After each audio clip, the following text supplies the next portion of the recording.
Hello guys, good morning. അപ്പോൾ ഇന്ന് എനിക്ക് വർക്ക് ഫ്രം ഹോം ആണ്. അതുകൊണ്ട് എനിക്ക് വർക്ക് ഞാൻ കുറച്ചൊക്കെ ചെയ്തു വെച്ചിട്ടുണ്ട്. അപ്പോൾ വർക്കും കുറച്ച് പ്രോജക്റ്റും കാര്യങ്ങളൊക്കെയാണ്. ഇന്നത്തെ കാലാവസ്ഥ നല്ലൊരു കാലാവസ്ഥയാണ്. അപ്പോൾ ഞാൻ വിചാരിച്ചു let's take A small vlog. അപ്പം എന്തുകൊണ്ട് എപ്പോഴും ഈ കാലാവസ്ഥയെ പറ്റി പറയുന്നതെന്ന് നിങ്ങൾ ചിന്തിക്കുമായിരിക്കും. പക്ഷേ കാലാവസ്ഥ ഇവിടെ ഒരു മെയിൻ തിങ് ആണ്. കാര്യം എന്ന് പറഞ്ഞാൽ നമുക്ക് ഇപ്പം ഇവിടുത്തെ ഒരു നോർമൽ ക്ലൈമറ്റ് എന്ന് പറഞ്ഞാൽ മഴയാണ്. ആക്ച്വലി ഒരു നോർമൽ ക്ലൈമറ്റ് എപ്പോഴും മഴ, രാവിലെ എഴുന്നേൽക്കുമ്പോഴും മഴ, ഉച്ചയ്ക്കും വൈകിട്ടൊക്കെ സാധാരണ അങ്ങനെയാണ് ഇവിടുത്തെ ക്ലൈമറ്റ്. ഇപ്പം കുറച്ച് ദിവസമായിട്ട് വെയിൽ നല്ലപോലെ ഉണ്ട് രാവിലെ. So it's really good. പിന്നെ അത് മാത്രമല്ല, ഈ ക്ലൈമറ്റ് നമ്മുടെ മെൻ്റലി നമ്മളെ എഫക്റ്റ് ചെയ്യും. ലൈക്ക് നല്ല കാലാവസ്ഥയാണെങ്കിൽ നമ്മൾ ഭയങ്കര എനർജറ്റിക് ആയിരിക്കും. പക്ഷെ അതേസമയം എപ്പോഴും ഇങ്ങനെ മൂടിക്കെട്ടി ഉള്ള ടൈമാണെങ്കിൽ നമുക്ക് ഭയങ്കര ഇറിറ്റേഷനും ദേഷ്യവും എല്ലാം വരും. സോ ഇപ്പോഴാണ് എനിക്ക് മനസ്സിലായത് ദാറ്റ് നമ്മുടെ ഈ കാലാവസ്ഥ നമ്മുടെ മൈൻഡിനെ എഫക്റ്റ് ചെയ്യുമെന്ന് എനിക്ക് ഇപ്പോഴാണ് മനസ്സിലായത് ആക്ച്വലി. അപ്പോൾ നമുക്കിന്ന് നമ്മുടെ വ്ളോഗ് എന്താണെന്ന് പറയാം. അപ്പോൾ എൻ്റെ വ്ളോഗ് ഇന്ന് ഞാൻ ഉദ്ദേശിക്കുന്നത് പറഞ്ഞാൽ ഞാൻ ആരാണ്, എവിടെ നിന്നാണ്, എന്താണ്, ഇവിടെ എന്താണ് ചെയ്യുന്നത്, അബൌട്ട് മൈ ജോബ്, ഞാൻ ഏത് കോഴ്സാണ് ചെയ്തത്, അല്ലെങ്കിൽ വരാനുള്ള റീസൺ, എവറിത്തിങ് ഇന്ന് ഈ ഒരു വ്ളോഗിൽ കവർ ചെയ്യും. So let's start. സോ ആദ്യം എന്നെ പറ്റി പറയുകയാണെങ്കിൽ ഞാൻ കൊല്ലത്താണ് ജനിച്ചത്, വളർന്നതെല്ലാം. ഞാൻ 12th വരെ കൊല്ലത്ത് തന്നെയായിരുന്നു പഠിച്ചതെല്ലാം. 12th കഴിഞ്ഞ് ഞാൻ സി എക്ക് പോയപ്പോൾ ഞാൻ ആദ്യം 12th കഴിഞ്ഞുകൊണ്ട് ഡയറക്റ്റ് എൻട്രൻസ് ആയിരുന്നു ഞാൻ പോയത്. അപ്പോൾ എൻട്രൻസിൽ ഞാൻ കോട്ടയത്തും പഠിച്ചിട്ടുണ്ട്, എറണാകുളത്തും പഠിച്ചിട്ടുണ്ട്. അപ്പോൾ കോട്ടയത്ത് എനിക്ക് പഠിച്ചപ്പോൾ എനിക്ക് എക്സാം എഴുതി, ഫസ്റ്റ് ചാൻസ് കിട്ടിയില്ല. ഫസ്റ്റ് ചാൻസ് കിട്ടാൻ എൻ്റെ ഒരു ചെറിയൊരു മണ്ടത്തരം ഞാൻ എക്സാം ടൈമിൽ ചെയ്തു. ടൈം മാനേജ്മെൻറ്റ് ഞാൻ നോക്കിയില്ല. ബിക്കോസ് ഞാൻ രണ്ടാമത് എഴുതി ദാറ്റ് മീൻസ് ഞങ്ങൾക്ക് സിയുടെ ഇൻ്റർ എക്സാം രാവിലെ ഒരു സെഷനുണ്ട്, ഉച്ചയ്ക്ക് ഒരു സെഷനുണ്ട്. അപ്പോൾ ഉച്ചയ്ക്കലത്തെ സെക്ഷൻ്റെ അകത്ത് എനിക്ക് 2 പേപ്പേഴ്സ് ഉള്ളത്. ഒന്ന് അക്കൗണ്ടിങ്ങും ഒന്ന് ലോയും ആയിരുന്നു. ലോ പേപ്പർ ആയിരുന്നു എനിക്ക് ഉച്ചത്തെ സെഷൻ ഉള്ളത്. അപ്പോൾ ഈ ലോ പേപ്പർ എന്ന് പറയുമ്പോൾ 60 മാർക്കാണ്, 60 ക്വസ്റ്റ്യൻസ് ഉണ്ട്. സോറി, അക്കൗണ്ടൻസിയുടെ പേപ്പറിനകത്ത് എനിക്ക് 60 ക്വസ്റ്റ്യൻസ് ഉണ്ട്. അതേസമയം എൻ്റെ ലോ പേപ്പറിൽ 40 ക്വസ്റ്റ്യൻ. അപ്പോൾ ടോട്ടൽ 100 മാർക്കാണ്. അപ്പം ഈ 60 ക്വസ്റ്റ്യൻസിനകത്ത് അക്കൗണ്ടൻസിക്കകത്ത് തന്നെ എനിക്ക് problem paper, that means calculation ചെയ്യേണ്ട ക്വസ്റ്റ്യൻസും ഉണ്ട്, അതേസമയം എനിക്ക് തിയറി ക്വസ്റ്റ്യൻസും ഉണ്ട്. അപ്പോൾ ഇതെല്ലാം ഞാൻ ആദ്യമേ ചെയ്യാൻ തുടങ്ങി. അക്കൗണ്ടൻസി നമ്മൾ ആദ്യമേ ചെയ്തു. അപ്പോഴത്തേക്കും ഞാൻ ടൈം കുറേ എടുത്തു, ടൈം കൺസ്യൂം ചെയ്യും കുറേ. അപ്പോൾ മാക്സിമം എനിക്ക് അക്കൗണ്ടൻസി കംപ്ലീറ്റ് ചെയ്യാൻ വേണ്ടി ഞാൻ ആദ്യമേ അത് എടുത്തു. അപ്പോഴത്തേക്കും ടൈം ഏകദേശം എനിക്ക് തീരാറായി. അങ്ങനെ ഞാൻ ലാസ്റ്റ് ആയപ്പോഴാണ് മനസ്സിലായത് എനിക്ക് ഇനി ലോയുടെ 40 ക്വസ്റ്റ്യൻസ് എനിക്ക് അറ്റൻഡ് ചെയ്യാനുണ്ട്. അങ്ങനെ ഞാൻ ബബിൾ ചെയ്ത് വെച്ചു. അങ്ങനെ ബബിൾ ചെയ്ത് വെച്ച സമയത്ത് എനിക്ക് നെഗറ്റീവ് മാർക്കിംഗ് വന്നു ലോയിൻ്റെ പേപ്പറിൻ്റെ അകത്ത്. അങ്ങനെയാണ് എനിക്ക് ഫസ്റ്റ് ചാൻസ് കിട്ടാൻ, അല്ലെങ്കിൽ എനിക്ക് കിട്ടിയാണ് ഫസ്റ്റ് ചാൻസിൽ. പിന്നെ രണ്ടാമത് ഞാൻ ഡൂ ചെയ്തു. അത് ഞാൻ ചെയ്തത് എറണാകുളത്ത് വെച്ചായിരുന്നു. അപ്പോൾ അവിടെ ഒരു കോച്ചിങ് സെൻ്ററിൽ പോയായിരുന്നു ഞാൻ ചെയ്തത്. അങ്ങനെ ഞാൻ എറണാകുളത്ത് വെച്ച് എനിക്ക് ആ വാശി ഭയങ്കരമായിരുന്നു. ഫസ്റ്റ് ചാൻസ് കിട്ടാത്തതിൻ്റെ വാശിക്ക് ഞാനിത് പഠിച്ചു. അപ്പം അന്നു ഞാൻ എടുത്ത് വായിക്കുമായിരുന്നു. ആ വീക്കെൻഡ് ആകുമ്പോൾ ഞാൻ ആ വീക്കിൽ പഠിച്ച എല്ലാ പോർഷൻസും ഞാൻ കംപ്ലീറ്റ് ചെയ്യും. ആ ഒരു റുട്ടീനിൽ ഞാൻ പോയി എക്സാം ആയപ്പോൾ ഞാൻ ഭയങ്കര കൂളും ഭയങ്കര ഫ്രീയും ആയിരുന്നു ആക്ച്വലി. അങ്ങനെ എക്സാം ടൈം ആയപ്പോൾ ഞങ്ങൾക്കൊരു പാസ് ക്വസ്റ്റ്യൻ പേപ്പേഴ്സിൻ്റെ അതായ ആൻസേഴ്സും കൂടെ ഉള്ളൊരു ബുക്കുണ്ട്. ആ ബുക്ക് ഞാൻ അങ്ങ് വലിച്ചു കീറിയെന്ന് പറഞ്ഞാൽ അത് ഞാൻ കുറച്ചുകൂടി ഓർഗനൈസ് ചെയ്തു. അതാത് വർഷത്തെ ക്വസ്റ്റ്യൻ പേപ്പറിൻ്റെ ആൻസർ ഷീറ്റ് അതിൻ്റെ ബാക്കിൽ ക്ലിപ്പ് ചെയ്ത്, അങ്ങനെ ഓരോ വർഷത്തെയും ഞാനിങ്ങനെ ക്ലിപ്പ് ചെയ്ത് അങ്ങനെ ഒരു സെറ്റാക്കി ഞാൻ ഓർഗനൈസ് ചെയ്ത് വെച്ചു. എന്നിട്ട് ലാസ്റ്റ് ദിവസം, ദാറ്റ് മീൻസ് എക്സാമിൻ്റെ 2-3 വീക്സ് മുമ്പേ തന്നെ ഞാൻ ഈ ക്വസ്റ്റ്യൻസ് വർക്കൗട്ട് ചെയ്ത് പഠിച്ചു. അങ്ങനെ ഞാൻ വെരി കൂളാണ്. അപ്പം എന്നെ കാണുമ്പോൾ എല്ലാവരും നിനക്ക് ടെൻഷനില്ലേ, എന്തിനാ ടെൻഷൻ, നമ്മൾ പഠിച്ച് നമ്മൾ പോയി ചെയ്യുക, അത്രയേ ഉള്ളൂ. പിന്നെ കിട്ടിയോ കിട്ടാതെ അത് നമ്മൾ പിന്നീടുള്ള. പക്ഷേ എനിക്ക് ഐ വാസ് 100% കോൺഫിഡൻ്റ് ആയിരുന്നു എനിക്കത് കിട്ടുമെന്ന്. അങ്ങനെ ഞാൻ സി എക്ക് അങ്ങനെ ആ ടൈമിൽ എക്സാം ഞാൻ ചെയ്തു. അപ്പം എൻ്റെ അച്ഛനും അമ്മയും അച്ഛൻ ചോദിച്ചു ഇത്തവണയെങ്കിലും എന്ന് പറഞ്ഞപ്പോൾ ഞാൻ അച്ഛനടുത്ത് ഒറ്റൊരു ആൻസർ ഞാൻ പറഞ്ഞു, അച്ഛാ റിസൾട്ട് വരട്ടെ അപ്പം കാണാം. So this was the only sentence I gave my dad which I still remember. ഇപ്പോഴും ഞാൻ ഓർക്കുന്നുണ്ട്. അങ്ങനെ റിസൾട്ട് വന്നപ്പോൾ ഞാൻ പാസ്സായി. അങ്ങനെ ഞാൻ ഒബ്വിയസ്ലി ഇൻ്റർ ചെയ്തു. അത് ഞാൻ കൊച്ചിയിൽ തന്നെ ആയിരുന്നു ചെയ്തത്. പക്ഷെ ഞാൻ 2 തവണ ചെയ്തു, കിട്ടിയില്ല. അപ്പോൾ ആ ഒരു പേടിയിൽ എൻ്റെ അച്ഛൻ എന്നെ കൊണ്ടുപോയി BCom ചേർത്തു. അപ്പോൾ അച്ഛൻ ചാർട്ടേഡ് അക്കൗണ്ടന്റ് ആണ്. അപ്പം അച്ഛൻ ഇതിനെപ്പറ്റി കൂടുതൽ അറിയാവുന്നതുകൊണ്ട് ഭയങ്കര ടെൻഷനാണ്. കാരണം ആഫ്റ്റർ ഓൾ ഞാൻ 12th കഴിഞ്ഞ് വരുവാണ്, I am a girl. So ഇങ്ങനെയുള്ള ഒരു കുറേ തിങ്കിങ് കാരണം അച്ഛനെ BCom കൊണ്ടുപോയി. ആ ടൈമിൽ ഞാനൊരു ഫെയിൽ 2 തവണ എഴുതി ഒന്നും കിട്ടാതിരിക്കുന്നൊരു വ്യക്തി. അപ്പോൾ എനിക്ക് അന്നൊരു വേറൊരു ഒപ്പീനിയനോ ഒന്നും പറയാൻ എൻ്റെ മൈൻഡിലില്ല. Because I was really frustrated ആയിരുന്നു. ഞാൻ ഭയങ്കര ഡിപ്രഷനിലല്ല, ഡിപ്രസ്ഡ് ആയിരുന്നു. Like I didn't get through. അതുകൊണ്ട് ആ ഒരു ചെറിയ വിഷമവും കാര്യങ്ങളായപ്പം ഞാൻ വിചാരിച്ചതോ പറ്റിയില്ല. ഇനിയിപ്പോൾ അവർ പറയുന്നത് ഓക്കെ എന്ന് നോക്കാൻ SNCT, that means Sree Narayana college of ടെക്നോളജിയിൽ ഞാൻ ജോയിൻ ചെയ്തു BCom വിത്ത് കമ്പ്യൂട്ടർ ആപ്ലിക്കേഷൻ ആയിരുന്നു. അപ്പോൾ അത് ചെയ്തു. അപ്പോൾ ഫസ്റ്റ് സെം സെക്കൻഡ് സെം ഒക്കെ ഞാൻ ഭയങ്കര ഉഴപ്പായിരുന്നു സീരിയസ്ലി. ബട്ട് ഒരു തേർഡ് സെം ഒക്കെ ആയപ്പോഴത്തേക്കും എനിക്ക് കുറച്ചും കൂടി കോൺഫിഡൻസ് ഉണ്ടായിരുന്നു. ബിക്കോസ് ഞാൻ എന്തൊക്കെയാണോ CAക്ക് എനിക്ക് ക്ലാരിറ്റി ഇല്ലാഞ്ഞ പല കാര്യങ്ങളും എനിക്ക് BCom കൂടെ എനിക്കത് കുറച്ചുകൂടി ക്ലാരിറ്റി കിട്ടി. അപ്പം അങ്ങനെ ഞാൻ തേർഡ് സെം തൊട്ട് നല്ലപോലെ വർക്ക് ചെയ്യുമായിരുന്നു. ഞാൻ കൂടുതലും എനിക്കിപ്പോഴും ഓർമ്മയുണ്ട്, ഞാൻ ലാസ്റ്റ് സെം കഴിഞ്ഞപ്പം നമ്മൾ ഈ ആവശ്യമില്ലാത്ത കുറേ കാര്യങ്ങൾ ചെയ്ത് പഠിച്ചതും അതും ഇതും എല്ലായിട്ട് കളയില്ല. അപ്പോൾ കളയുന്ന സമയത്ത് അമ്മ എന്നെ ചോദിച്ചു, അമ്മ എൻ്റെ പലവണ്ണം ചോദിച്ചിട്ടുണ്ട്, നിനക്ക് എന്ത് എഴുതി പഠിക്കാൻ മാത്രമേ ഉള്ളൂ? ബിക്കോസ് ഞാൻ ഈ നോട്ടീസ് പേപ്പർ വാങ്ങിച്ച് ഒരു 100 ഷീറ്റിൻ്റെ നോട്ടീസ് പേപ്പർ വാങ്ങിക്കും. നോട്ടീസ് പേപ്പറിന് വലിയ വിലയില്ല, അതാകുമ്പോൾ ചെയ്ത് പഠിക്കാൻ നല്ല എളുപ്പമാണ്. ഓരോരു പേപ്പർ നമ്മൾ ബുക്കാകുമ്പോൾ നമുക്ക് പാടത് ചെയ്ത് പഠിക്കുമ്പോഴും വരയിട്ട് എനിക്കത് ഭയങ്കര ഇഷ്ടമല്ല ബുക്കിൽ ചെയ്യുന്നത്. എനിക്ക് പേപ്പറിൽ ചെയ്തായിരുന്നു പഠിക്കുന്നത്. അപ്പോൾ ഈ ഓരോ പേപ്പർ എടുത്ത് ഓരോ സമ്മ് ചെയ്ത് ഓരോ പ്രാക്ടിക്കൽ പ്രോബ്ലംസ് ചെയ്തത് ഞാനങ്ങ് മറിച്ചും കളയായിരുന്നു. അങ്ങനെ ഇരുന്ന് ചെയ്യുമ്പോൾ അമ്മ ചോദിക്കും, നിനക്ക് വായിക്കാനൊന്നുമില്ല. കാരണം എനിക്ക് തിയറി ഇഷ്ടമല്ല, എനിക്ക് തിയറി എൻ്റെ തലയിരിക്കത്തില്ല. അതാണ് ഞാൻ ഈ ഫസ്റ്റ് സെമ്മും സെക്കൻഡ് സെമ്മും ഉഴപ്പാനുള്ള മെയിൻ റീസൺ. ബിക്കോസ് എനിക്ക് ഫസ്റ്റ് സെമ്മും സെക്കൻഡ് സെമ്മും ഭയങ്കര തിയറിയും കൊണ്ട് അങ്ങ് ഇരിക്കും. ചില സമയത്ത് എനിക്ക് തിയറി വായിക്കുമ്പോൾ എനിക്ക് ഉറക്കം വരും. തിയറി എനിക്ക് ഇഷ്ടമേ അല്ല. അങ്ങനെ ഞാൻ BCom കഴിഞ്ഞപ്പോൾ ഏകദേശം നല്ലൊരു സ്കോർ ഉണ്ടായിരുന്നു. നെക്സ്റ്റ് ഇനി എന്ത് ചെയ്യണം എന്നായിരുന്നു. അപ്പോഴത്തേക്കും വീട്ടിലൊരു ഇതുണ്ടായിരുന്നു, മാസ്റ്റേഴ്സ് എടുത്തിട്ട് നെറ്റ് ചെയ്യാമെന്ന്.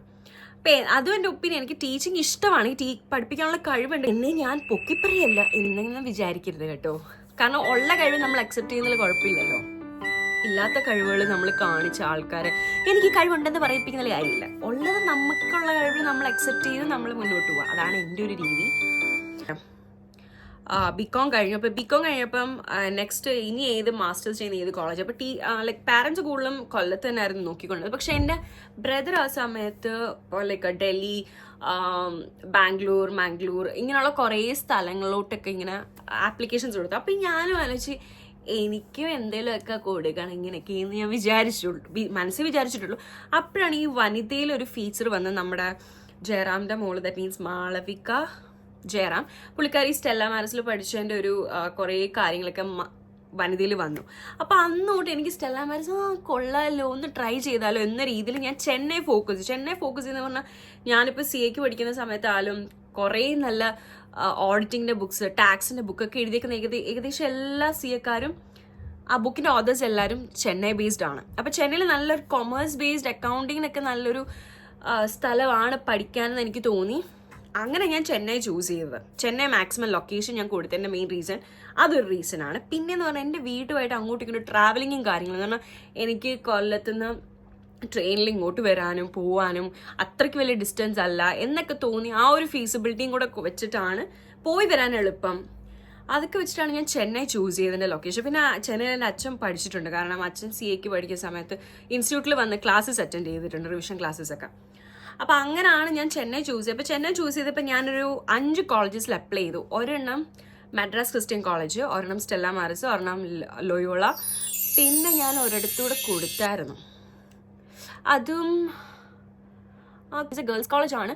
അപ്പോൾ ഞാൻ ഈ 4 എടുത്ത് അപ്ലൈ ചെയ്തു. ആദ്യം എനിക്ക് കിട്ടിയത്, ദാറ്റ് മീൻസ് മെറിറ്റിൽ തന്നെ കിട്ടിയത്, ഞാൻ ഒരു മാനേജ്മെൻറ്റ് സീറ്റിൽ ഞാൻ പോയിട്ടില്ല, മെറിറ്റിൽ ആദ്യം എനിക്ക് കിട്ടിയത് മദ്രാസ് ക്രിസ്ത്യൻ കോളേജിലാണ്. കിട്ടിയപ്പോൾ തന്നെ നോട്ടിഫിക്കേഷൻ വന്ന് മെയിലിൽ വന്നപ്പോഴേക്കും അച്ഛനടുത്ത് പറഞ്ഞു, ഫീസ് അങ്ങ് അടച്ചു. അത് കഴിഞ്ഞപ്പോൾ എനിക്ക് 2 ആഴ്ച കഴിഞ്ഞപ്പോൾ എനിക്ക് ലോയോളയിലെ ഇൻ്റർവ്യൂവും സ്റ്റെല്ല മാരിസിലെ ഇൻ്റർവ്യൂ എനിക്ക് വന്നു, ഇൻ്റർവ്യൂവിൻ്റെ ഡേറ്റ്.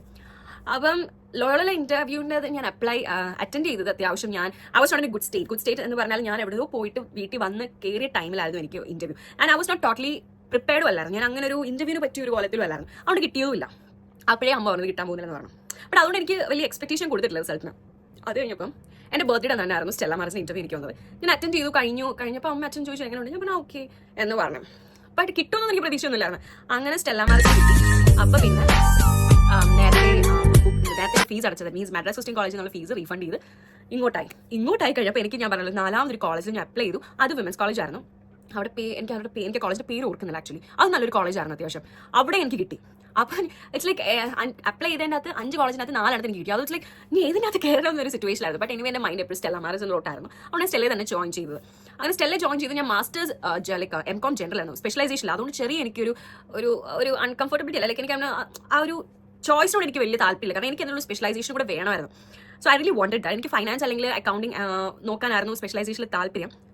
പക്ഷേ അതില്ലായിരുന്നു. അതൊരു ചെറിയൊരു പ്രോബ്ലം ആയിരുന്നു എനിക്ക്. ബട്ട് എന്നാലും എനിക്ക് സ്റ്റെല്ലയിൽ പഠിക്കണം എന്നൊരു ആഗ്രഹം കൊണ്ട് ഞാനതങ്ങ് ഓക്കെ എന്ന രീതിയിൽ ഞാൻ സ്റ്റെല്ലയിൽ എനിക്ക് first sem, second sem, third sem വരെ ഞാൻ കഴിഞ്ഞു. സെക്കൻഡ് സെം വരെ ഞാൻ കഴിഞ്ഞായിരുന്നു. ബാക്കി 2 സെം എനിക്ക് കംപ്ലീറ്റ് ചെയ്യാൻ പറ്റില്ല. ബിക്കോസ് അതിൻ്റെ ഇടയിൽ വെച്ച് എനിക്ക് ചെറിയൊരു പേഴ്സണൽ ഇഷ്യൂ വന്നു. അങ്ങനെ ഞാൻ തിരിച്ച് കൊല്ലത്ത് വന്നു. പിന്നെ എൻ്റെ കല്യാണം കഴിഞ്ഞ് ഞാൻ എൻ്റെ കൊല്ലത്തുള്ള ഒരാളെ തന്നെയാണ് കല്യാണം കഴിഞ്ഞത്. ചവറയിലുള്ള ഒരു വ്യക്തിയാണ്. അപ്പം ലവ് മാരേജ് ആണ്. അങ്ങനെ കല്യാണം കഴിഞ്ഞ ടൈമിൽ പുള്ളി ഒരു 6 months കഴിഞ്ഞപ്പോൾ ഇങ്ങോട്ട് വന്നു. അപ്പോൾ പിന്നെ ഞാനും ഇങ്ങോട്ട് വന്നു. എനിക്ക് പിന്നെ ഞാൻ അവിടെ പഠിച്ചുകൊണ്ടിരുന്നതായിരുന്നു. M.Com തന്നെ പഠിച്ചുകൊണ്ടിരുന്നായിരുന്നു ഞാൻ കൊല്ലത്ത് ഈ കല്യാണം കഴിഞ്ഞ സമയത്ത്. പക്ഷെ കല്യാണം കഴിഞ്ഞപ്പോൾ എനിക്ക് തോന്നി ലൈക്ക് എനിക്ക് ഇങ്ങോട്ട് വരാൻ എനിക്ക് രണ്ടുപേർക്കും ഇങ്ങനെ മാറി താമസിക്കാൻ എനിക്ക് താല്പര്യമില്ലായിരുന്നു. അതുകൊണ്ട് തന്നെ ഞാൻ അവിടുത്തെ കോഴ്സ് കളഞ്ഞിട്ട് ഇങ്ങോട്ട്. So like we could stick together. അതേ സമയത്ത് എനിക്ക് ഇവിടെ ഒരു മാസ്റ്റേഴ്സും ചെയ്യാൻ പറ്റും, കോഴ്സും കഴിഞ്ഞു, ഇവിടെ ഒരു ജോലി നോക്കാം. ഞാൻ അങ്ങനെ പ്രിപ്പയർ. അതുകൊണ്ട് എനിക്ക് എൻ്റെ സമയം പോയി അല്ലെങ്കിൽ ഒരു കോഴ്സ് ഞാൻ കളഞ്ഞു എന്നൊരു ബോധേഡ് എനിക്കില്ല. കാരണം സമയം ഈ ഒരു നമ്മളിപ്പോൾ ഒരു കോഴ്സ് പഠിക്കുമ്പം അല്ലെങ്കിൽ നമ്മുടെ എഡ്യൂക്കേഷൻ കാര്യം എന്ന് പറയുന്നത് നമുക്ക് എത്ര വേണമെങ്കിലും നമുക്ക് പഠിക്കാം. അതിനൊരു ഏജ് ലിമിറ്റ് ഒന്നും ഞാൻ പറയുന്നില്ല. നമുക്ക് വേണമെന്നുള്ളൊരു കാര്യമാണെങ്കിൽ നമുക്ക് എത്ര സമയം പോയാലും നമുക്കൊരു പ്രശ്നം കാണത്തില്ല. നമുക്ക് പറ്റുന്ന കാര്യമാണെങ്കിൽ എസ്പെഷ്യലി എഡ്യൂക്കേഷനകത്ത് ഇങ്ങനെ ആ ഒരു മൈൻഡ് സെറ്റ് ആണ്. കാരണം എനിക്കിപ്പോൾ പറ്റില്ല, നെക്സ്റ്റ് എനിക്ക് ടൈം ഉണ്ട്, പഠിക്കണമെന്നൊരു വാശിയും ആ ഒരു ഇഷ്ടം ഉണ്ടെങ്കിൽ അത് ചെയ്യാൻ പറ്റുമെന്ന് വിശ്വസിക്കുന്ന ഒരാളാണ് ഞാൻ. തോന്നി പഠിച്ച് അതിൽ നിന്ന് ഞാൻ സക്സസ് ആയ ഒരു വ്യക്തിയാണ്. അല്ലാതെ വീട്ടുകാർ പറഞ്ഞ് പഠിപ്പിച്ച ഒരു വ്യക്തിയല്ല. വീട്ടിൽ പറയുന്ന സമയം പഠിക്കത്തില്ല, പക്ഷെ എനിക്ക് തോന്നിക്കഴിഞ്ഞാൽ ഞാൻ ചെയ്യും. അതാണ് എൻ്റെ ഒരു രീതി. അത് തന്നെയാണ് എൻ്റെ കല്യാണത്തിലായാലും ഇവിടെ വരെ ഞാൻ നിൽക്കുന്നതിൻ്റെ റീസൺ എന്ന് പറഞ്ഞാൽ അത് എനിക്ക് തോന്നിയിട്ടുണ്ട്. മനസ്സിലായോ? അതുകൊണ്ട് ഞാൻ ചെയ്യും. എന്നെ വേറൊരാളെന്ന് ഡയറക്റ്റ് എനിക്ക് ഇഷ്ടമല്ല. എനിക്ക് എൻ്റെതായ കുറച്ച് കാര്യങ്ങളുണ്ട്. അത് എൻ്റെ സ്വഭാവവുമായിട്ട് ചെയ്യാൻ പറ്റുന്ന കാര്യങ്ങൾ ഞാൻ ചെയ്തിരിക്കും. ദാറ്റ്സ് വാട്ട് ഐ ആം.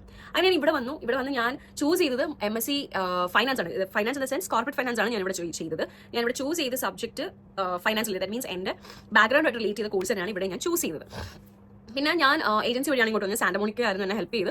അവർ കുറച്ച് ഇൻസ്ട്രക്ഷൻസ് തരും. ബാക്കി എല്ലാ കാര്യങ്ങളും നമ്മൾ തന്നെ ചെയ്യണം. സോ അത് എനിക്ക് തോന്നി അത് നല്ലൊരു കാര്യമാണ്. കാരണം ഇവിടെ വന്നാലും നമ്മുടെ ലൈഫ് എന്ന് പറയുന്നത് നമ്മൾ എല്ലാ കാര്യങ്ങളും തന്നെ ചെയ്യണം. There is no one to depend. നമ്മുടെ നാട്ടിൽ നിന്ന് ഇങ്ങോട്ട് വന്നു കഴിഞ്ഞാൽ പിന്നെ എല്ലാ കാര്യങ്ങളും നമ്മൾ തന്നെ ചെയ്യണം. Even though you get friends, even though you have family at your home, even though you have your relatives here, you should be able to do things on your own. നമ്മൾ ആരെയും ഡിപ്പെൻഡ് ചെയ്ത് നിൽക്കാനല്ല ഇവിടെ വന്നേക്കുന്നത്. So ആ ഒരു mind സെറ്റിൽ വേണം ഇങ്ങോട്ട് കയറി വരാൻ. അപ്പോൾ അതെനിക്ക് അറിയാം. കാരണം എൻ്റെ ഹസ്ബൻഡ് ഇവിടെ ഉണ്ടായിട്ട് I have an idea about that. അപ്പോൾ ഞാൻ മാസ്റ്റേഴ്സ് ഇൻ കോർപ്പറേറ്റ് ഫൈനാൻസ് ഞാൻ ചൂസ് ചെയ്തത് ഞാൻ ചെയ്യുന്നത് യൂണിവേഴ്സിറ്റി കോളേജ് കോർക്കിലായിരുന്നു. എനിക്കൊരു 1 year കോഴ്സ് ആയിരുന്നു. അപ്പം ഈ 1 year കോഴ്സിൻ്റെ അകത്ത് തന്നെ ഞാൻ കൊമേഴ്സ് പഠിച്ച ഒരാൾ ഈ ഒരു കോഴ്സ് ചൂസ് ചെയ്തപ്പോൾ എനിക്ക് കണ്ടൊരു വലിയ ഡിഫിക്കൽട്ടി വാസ് ഞാൻ പഠിച്ചതിൻ്റെ ഒരു റിലേഷനും ഇല്ല. That means the course is related. ഞാൻ കൊമേഴ്സ് ചെയ്തു, ഞാൻ ഫൈനാൻസിൽ ഇപ്പം പഠിച്ചു കഴിഞ്ഞതും. പക്ഷേ ഇതിനകത്തൊരു വലിയ ഡിഫിക്കൽട്ടി എന്ന് പറഞ്ഞാൽ എൻറ്റയർലി കുറേ ഡിഫറൻസുകളുണ്ട്. ഫൈനാൻസും അക്കൗണ്ടിങ് തമ്മിൽ ഭയങ്കര ഡിഫറൻസ് ഉണ്ട് ആഫ്റ്റർ ഓൾ. അപ്പോൾ ഈ ഒരു ഡിഫറൻസ് ഉള്ളതുകൊണ്ട് ചെറിയൊരു ബുദ്ധിമുട്ട് ആദ്യമൊക്കെ ഉണ്ടായിരുന്നു. വേറൊരു എന്താ പറയുക എൻവയറമെന്റിൽ നിന്ന് പഠിക്കുമ്പോൾ നമുക്ക് അതിൻ്റെ ഡിഫറൻസുകളും ഡിഫിക്കൽട്ടീസും വരുമല്ലോ. അതേമാതിരി എല്ലാ കാര്യങ്ങളും എനിക്ക് ഉണ്ടായിരുന്നു. പിന്നെ എൻ്റെ കൂടെ തന്നെ എനിക്ക് ഫ്രണ്ട്സ് ഉണ്ടായിരുന്നു. ലൈക്ക് കോട്ടയത്ത് നിന്നും കൊല്ലത്ത് നിന്നാണ് എനിക്കൊരു ഫ്രണ്ടിനെ കിട്ടി. എന്തൊരു ഭാഗ്യത്തിന് എൻ്റെ കോളേജിൽ തന്നെ ആയിരുന്നു. പക്ഷേ എൻ്റെ സീനിയർ ആയിട്ടാണ് പഠിച്ചത്. അപ്പോൾ പുള്ളിയെ കിട്ടി. അങ്ങനെ ഞങ്ങളൊരു 5 പേര് ഫ്രണ്ട്സ് ഞങ്ങൾക്ക് ക്ലാസ്സിൽ തന്നെ കിട്ടി. അവരെല്ലാവർക്കും എന്നെ പോലെ സെയിം ബുദ്ധിമുട്ടുകൾ ഉണ്ടായിരുന്നു. ബട്ട് എക്സാം ടൈം ആകുമ്പോൾ ഞങ്ങൾ രാവിലെ ഞാൻ എഴുന്നേക്കും. ഞങ്ങളെല്ലാവരും കൂടെ ഓൺലൈനിൽ ഞങ്ങൾ പഠിക്കും. ഒരാൾ പഠിച്ചത് പറയും, മറ്റൊരാൾ പഠിച്ചത് അവരുടെ പറയും. അപ്പോൾ ഞങ്ങൾ ഷെയർ ചെയ്ത് പഠിച്ചു. അങ്ങനെയൊക്കെ ഞങ്ങൾ എങ്ങനെയൊക്കെ പാസ്സായി. അസൈൻമെന്റ്സ് ഉണ്ട്, പാർട്ട് ടൈം ചെയ്തു. പാർട്ട് ടൈം ഞാൻ ആദ്യം എനിക്കിപ്പോൾ ജോലിയും ഇല്ലാതെ ഞാനിപ്പോൾ ചുമ്മാ ഇരിക്കുകയാണ്. പാർട്ട് ടൈം തീർന്നു. ഇനിയിപ്പോൾ എന്ത് ചെയ്യണമെന്ന് അറിയത്തില്ല.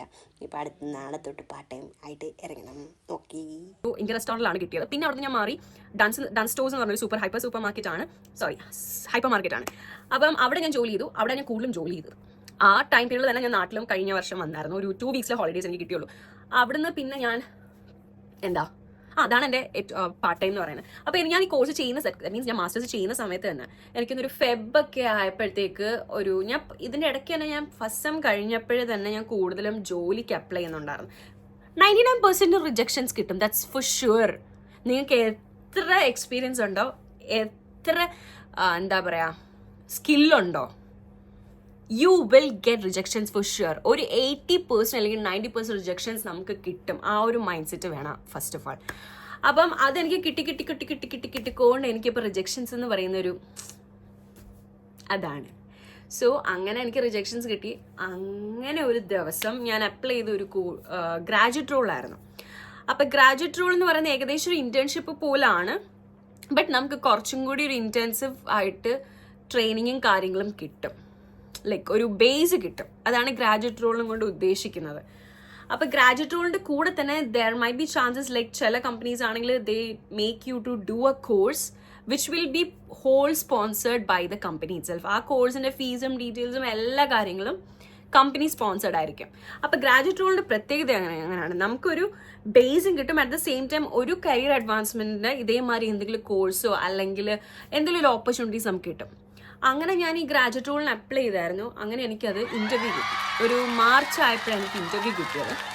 ഇൻ്റർവ്യൂ കിട്ടി ആഫ്റ്റർ 2 വീക്സ് കഴിഞ്ഞപ്പോൾ റിസൾട്ട് വന്നു, എനിക്ക് കിട്ടി. അപ്പം ഞാൻ ഈ റിസൾട്ട് അറിയുന്നത് പറഞ്ഞാൽ ഞാൻ ഡാൻസിൽ അല്ലെങ്കിൽ തന്നെ പാർട്ട് ടൈമിൽ ഞാൻ ബ്രേക്കിലിരിക്കുന്ന സമയത്ത്. അങ്ങനെ ഐ വാസ് റിയലി ഹാപ്പി.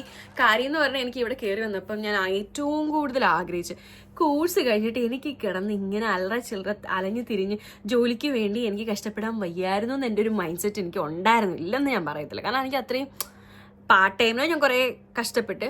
അപ്പം പിന്നെ കോഴ്സ് കഴിഞ്ഞിട്ട് അടുത്തുള്ള ജോലിക്കെങ്കിലും കുറച്ചെങ്കിലും കഷ്ടപ്പാടൊന്ന് കുറച്ച് തരാമോ എന്നായിരുന്നു എൻ്റെ ഒരു എന്താ പറയുക ഒരു ആഗ്രഹം. പക്ഷെ അത് തന്നെ കിട്ടി. അങ്ങനെ ഞാൻ ലാസ്റ്റ് സെപ്റ്റംബറിൽ ഞാൻ ജോയിൻ ചെയ്തു. അപ്പം ഞാനിപ്പോൾ വർക്ക് ചെയ്യുന്നത് ഒരു ഫൈനാൻസ് ഗ്രാജുവേറ്റ് ആയിട്ടാണ്. അപ്പം എൻ്റെ കമ്പനിയുടെ പേര് എന്ന് പറഞ്ഞാൽ ബോർഡ് ഇഷ്ക് മാറ എന്ന് പറഞ്ഞാൽ BIM എന്നാണ് ഷോർട്ടായിട്ട്. അപ്പം BIM എന്ന് പറഞ്ഞാൽ ഇവിടുത്തെ ഒരു ഏജൻസിയാണ്, ദാറ്റ് മീൻസ് സ്റ്റേറ്റ് ഏജൻസിയാണ്, ഒരു ഗവൺമെൻറ് ഏജൻസിയാണ്. പാർട്ട്ലി ഗവൺമെൻറ് പാർട്ട്ലി പ്രൈവറ്റും ആണ് അവർ. അപ്പം അങ്ങനെ ഒരു ഏജൻസിയിലാണ് എനിക്ക് ജോയിൻ ചെയ്യാൻ പറ്റിയത്. അതുകൊണ്ട് വലിയൊരു ഐ ഡോണ്ട് നോ ലക്കാണോ എന്താണോന്ന് എനിക്കറിയില്ല. ആദ്യമേ തന്നെ ഇവിടുത്തെ ഒരു സ്റ്റേറ്റ് ഏജൻസിയിൽ വർക്ക് ചെയ്യാന്ന് പറഞ്ഞാൽ so really great I think.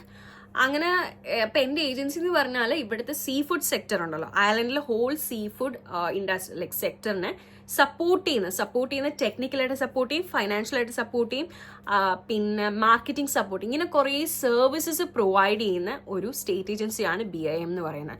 അത് മെയിൻലി സീ ഫുഡ് ഇൻഡസ്ട്രീസ്. അപ്പം നമുക്ക് ഇവിടുത്തെ അക്വാകൾച്ചർ വരും, ഇവിടുത്തെ പ്രോസസ്സിങ് യൂണിറ്റ്സ് വരും, ഇവിടുത്തെ റീറ്റെയിലേഴ്സ് വരും, അങ്ങനെ പലരും കൂടെ ജോയിൻ ചെയ്ത പല ക്ലയൻസും ഉണ്ട് നമുക്ക്.